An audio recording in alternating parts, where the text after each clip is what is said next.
अस्सलाम वालेकुम। अभी भी मैंने एक शेड विजिट किया है। अर्ली चिक मोर्टालिटी का ये बड़ा ही अच्छा केस है। इस शेड के अंदर नॉरफ्लॉक्सासिन टिलमाइकोसिन 3 दिन 4 दिन चली है, लेकिन उसके बाद मोर्टालिटी शूट होना शुरू हुई है। जब मैंने आके शेड को विजिट किया तो उसमें मुझे जो चीजें देखने में आई वो सबसे ज्यादा मुझे खुद ये शक पड़ रहा था कि इकोलाई तो नहीं चूजे के ऊपर अटैक कर गई, लेकिन जब हमने उस बर्ड को एग्जामिन किया तो उसमें चूजे बंद बहुत ज्यादा मिल रहे हैं। अभी तक उस बर्ड को फ्लशिंग नहीं दी गई। मोर्टालिटी के अंदर हमें लिवर फटा हुआ मिल रहा है, गुर्दे बहुत ज्यादा उठे हुए हैं, टॉक्सिसिटी का प्रॉब्लम है। 4 दिन का चूजा है।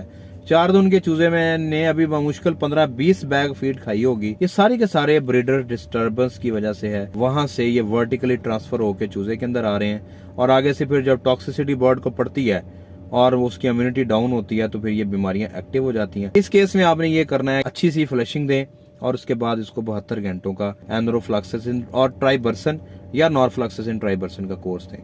अल्लाह हाफिज।